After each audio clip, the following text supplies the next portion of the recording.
आदिवासियों ने कमाल कर दिया। वाकई में आज जो स्टोरी हम आपको बताने वाले हैं उसे सुनने के बाद आखिर में आप भी यही कहेंगे, आदिवासियों ने सचमुच कमाल कर दिया। एक आदिवासी भाषा जो विलुप्त होने की कगार पर थी, यहां तक कि यूनेस्को ने भी उसे अति संकटग्रस्त भाषाओं की सूची में डाल दिया था। उस भाषा का वजूद खत्म होने वाला था, लेकिन आदिवासियों ने अपने संकल्प से, अपनी दृढ़ इच्छा शक्ति के बलबूते पर उस भाषा को दोबारा जिंदा कर दिया और सिर्फ 8 सालों में 50,000 लोगों को अपनी मातृभाषा लिखना, पढ़ना, बोलना, ये सारी चीज़ें सिखा दी, वो भी बिना किसी सरकारी मदद के। नमस्कार और जोहार स्वीकार कीजिए। मैं हूं पुनीत कपूर और द अनकट स्टोरीज में आपका एक बार फिर स्वागत है। आज के वीडियो में हम बात करेंगे पश्चिम बंगाल में रहने वाले भूमिज आदिवासियों के बारे में। उनकी कहानी के बारे में आपको बताएंगे कि किस तरह उन्होंने एक अभियान चलाकर अपनी भाषा को मरने से बचा लिया। जिन्होंने अपनी मातृभाषा को मरने से बचाने के लिए ना सिर्फ एक मुहिम शुरू की, बल्कि उसको एक अपने अंजाम तक भी पहुंचाया, जो वाकई में पूरे देश भर के लोगों के लिए एक मिसाल बन सकता है। सबसे पहले भूमिज आदिवासियों के बारे में बहुत संक्षेप में मैं आपको बताऊंगा। भूमिज जो आदिवासी हैं, भारत का एक मुंडा जातीय समूह है जो ज़्यादातर पश्चिम बंगाल, झारखंड, उड़ीसा और असम में रहते हैं। साल 2011 की जनगणना के मुताबिक भूमिज लोगों की कुल आबादी 9 लाख से कुछ ज़्यादा थी। उसमें से सिर्फ 27,000 के आसपास लोग भूमिज भाषा में बात करते थे, बोलते थे, लिखते पढ़ते थे और बाकी लोगों ने बांग्ला समेत तमाम दूसरी भाषाओं को अपना लिया था और अपनी भूमिज भाषा को एक तरीके से भुला दिया था। इसी वजह से भूमिज भाषा खतरे में आ गई और जैसा कि मैंने आपको बताया कि यूनेस्को ने भी इसे, जो बहुत खतरे वाली भाषाएं हैं, जो विलुप्त होने की कगार है, उस सूची पर डाल दिया था। ये सब होने के बाद भूमिज आदिवासियों ने ठान लिया कि वो अपनी भाषा को मरने नहीं देंगे और सबसे पहले साल 2018 में उन्होंने वेस्ट बंगाल आदिवासी भूमिज डेवलपमेंट बोर्ड बनाया। इसके बाद इस बोर्ड से उन लोगों को जोड़ा गया जो भूमिज भाषा को लिखना, पढ़ना, सुनना, समझाना, समझना बहुत अच्छे तरीके से जानते हैं। और फिर जो भूमिज भाषा की लिपि है, ओल ओनल, उसको सिखाने के लिए कोर्स बाकायदा तैयार किया गया। ये सारी कवायद होने के बाद भूमिज भाषा सिखाने के लिए सबसे पहले स्कूल खोलने की शुरुआत हुई। इसके लिए पश्चिम बंगाल के 4 जिलों को चुना गया: झारग्राम, पुरुलिया, बांकुरा और वेस्ट मिदनापुर, क्योंकि इन्हीं 4 जिलों में पश्चिम बंगाल में सबसे ज़्यादा भूमिज आदिवासी रहते हैं, भूमिज आबादी वहाँ पर रहती है। एक स्कूल खोलने से शुरुआत हुई और जो अब तक उन स्कूलों की संख्या बढ़कर लगभग 70 के करीब पहुँच चुकी है।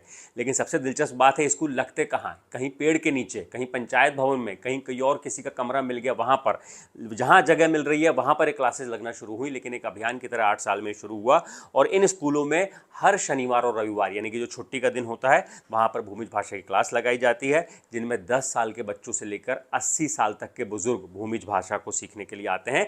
और सबसे बड़ी बात, इन स्कूलों में जो 70 स्कूलों में पढ़ाने वाले शिक्षक हैं, वो किसी तरीके का वेतन नहीं लेते हैं, क्योंकि ये समाज की लड़ाई है, एक भाषा को बचाने की लड़ाई है, इसलिए बिना किसी वेतन के वो पढ़ाते हैं।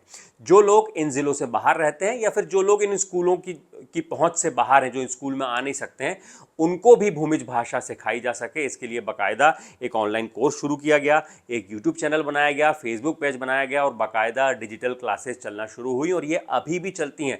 मैं डिस्क्रिप्शन में आपको लिंक दूंगा, आप बाकायदा फेसबुक पेज देख सकते हैं, यूट्यूब उनके जो क्लासेस है वो जाकर देख सकते हैं कि किस तरीके से एक सिस्टमैटिक तरीके से, बहुत व्यवस्थित तरीके से उन्होंने अभियान शुरू किया और जो अभी भी बाकायदा लगातार चल रहा है।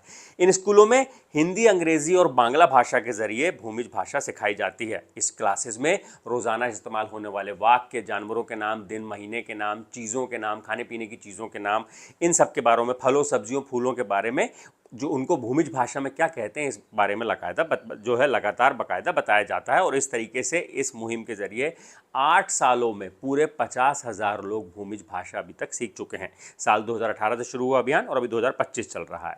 वेस्ट बंगाल आदिवासी भूमिज डेवलपमेंट बोर्ड के जो अध्यक्ष हैं नित्यालाल सिंह, वो बताते हैं कि जिन 50,000 लोगों ने भाषा सीखी है, उन सभी को कम से कम एक और शख्स को ये भाषा सिखाने का टारगेट दिया गया है, ताकि बहुत जल्द ये 50,000 की संख्या दोगुनी होकर 1 लाख तक पहुंच सके, ताकि 1 लाख लोग भूमिज भाषा जानने वाले हो जाएं।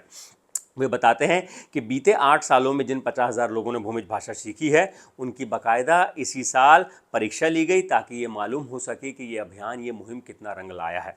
और सबसे अच्छी बात यह है कि परीक्षा के नतीजे बेहद शानदार रहे, जिसके बाद इस मुहिम में शामिल लोगों का उत्साह दुगना हो गया है।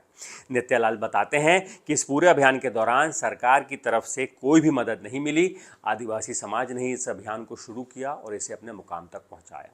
यहाँ पर आदिवासियों ने यह इस अभियान को शुरू किया, एक लड़ाई लड़ी, क्योंकि यहाँ पर बात थी आदिवासी भाषा की, आदिवासी संस्कृति की, आदिवासी पहचान की। वाकई में ये किस तरह की मुहिम है जो पूरे देश के लिए मिसाल बन सकती है, क्योंकि इस देश में तमाम जो आदिवासी जो द्वारा बोले जाने वाली भाषाएं हैं, जो उनकी अपनी बोलियां हैं, वो विलुप्त होने की कगार पर पहुंच गई हैं, क्योंकि ज़्यादातर उसमें मौखिक आधार पर वो बोली जाती है, बहुत ज़्यादा भाषाओं की लिपि नहीं है। लेकिन यहाँ पर ये अच्छी बात थी कि साल 1981 से 1992 के बीच में जो ओल ओनल उसकी लिपि को विकसित कर लिया गया। इसी तरह तमाम जो दूसरी भाषाएं विकसित की जा चुकी, जिनकी लिपि बन चुकी है, उनके लिए भी इस तरीके की तमाम राज्यों में अगर एक अभियान शुरू किया जाए तो वाकई में तमाम आदिवासी भाषाओं को आगे पीढ़ियों तक, सैकड़ों हज़ारों सालों तक के लिए संरक्षित और सुरक्षित किया जा सकता है।